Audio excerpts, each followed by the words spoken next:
ନାଇଁ ମାଉସୀ ମୁଁ ଜଣେ ଭଲ ମଣିଷ ଦୟାକରି ମୋତେ ଟିକେ ସାହାଯ୍ୟ କର ମୁଁ ଏଠି କିଛି ଦିନ ରହି ପୁଣି ଚାଲିଯିବି ମାଉସୀ। କ'ଣ କହିଲୁ ପୁଅ? ତୁ ତୁ ଏଇଠି ରହିବୁ? ଏ ପୁଅ ତୋର କ'ଣ ଘର ସଂସାର କିଛି ନାହିଁ? ଘର ସଂସାର ବୋଲି ମୋର କିଛି ନାହିଁ ମାଉସୀ। এইটা হচ্ছে মোর ঘর আর তুমি হচ্ছে মোর বাপা মা। মাউসী মৌসা তোর দেহ কোনো ଭଲ ନାହିଁ ନା? ନାଇଁ ପୁଅ, ଏସବୁ ହଉଛି କର୍ତ୍ତବ୍ୟର ଫଳ। ଶୁଣିବ ପୁଅ, ପୁଅକୁ ଆମର ପାଠ ପଢ଼େଇ ମଣିଷ କଲୁ, ହାତକୁ ଦି ହାତ କଲୁ, ହେଲେ ଆଜି ଏଇ ଅବସ୍ଥାରେ ଆମ ପାଖରେ ଆହା କରିବା ପାଇଁ ଆମ ପାଖରେ କେହି ନାହାନ୍ତି ପୁଅ। ମାଉସୀ ଆପଣ ଯଦି କିଛି ଖରାପ ନ ଭାବିବେ ଏଇ 200 ଟଙ୍କା ରଖିଥାନ୍ତୁ ମଉସାଙ୍କ ପାଇଁ ଔଷଧ ଆଣିଦେବି।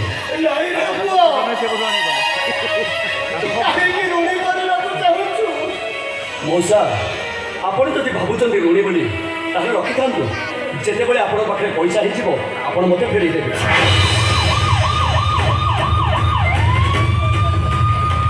ମାଉସୀ ମାଉସୀ ମୋତେ ଟିକେ ସାହାଯ୍ୟ କର ମାଉସୀ, ମୋତେ ନହେଲେ ପୋଲିସ ବାନ୍ଧି ନେବ। କ'ଣ କହିଲୁ ପୁଅ? ପୋଲିସ ବାନ୍ଧି ନେବ? ହେଲେ କାହିଁକି? ତୁ କ'ଣ ଚୋରି କରିଛୁ?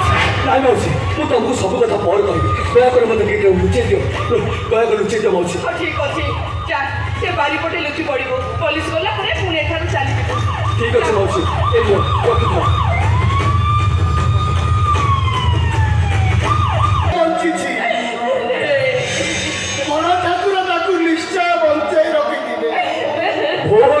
ଭୁଲ କହୁଛ ମଉସା ତମେ। ସେ ବଡ଼ ଠାକୁର ହଉଛି ଭୁଲ, ସେ କାହାରି ବି ଦୁଃଖ ଶୁଣୁନି। 60 ପଉଟି ଭୋଗ ଖାଇ ସେ ବଡ଼ ଦାଣ୍ଡରେ ସେ ସେମିତି ବସିଛି। ମାଉସୀ ସେ ବଡ଼ ଠାକୁରକୁ ମୁଁ କେତେ ଡାକିଛି, 13 ବର୍ଷ କାଳ ତାକୁ କେତେ ନେହୁରା ହେଇଛି, ହେଲେ କେବେ ବି ସେ ମୋ କଥା ଶୁଣିନି, କେବେ ଶୁଣିନି ସେ ମୋ କଥା।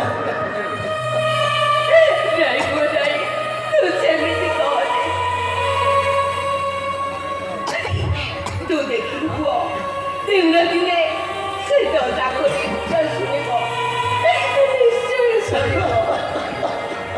ମଉସା ତମେ କାନ୍ଦୁଛ?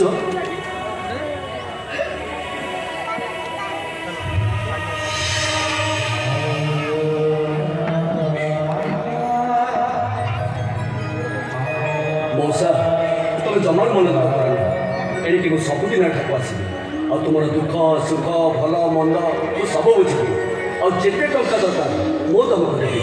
କ'ଣ କହିଲୁ ପୁଅ? ତୁ ଦେବୁ? କାହିଁକି ନ ଦେବି? ବାପା ମାଙ୍କର ସେବା କରିବା ତମ ପୁଅର କର୍ତ୍ତବ୍ୟ ନୁହେଁ? ମୁଁ ନିଶ୍ଚୟ ଆସିବି, ତମେ ଜମାରୁ ବ୍ୟସ୍ତ ନୁହେଁ, ମୁଁ ଏଥର ଆସିବି।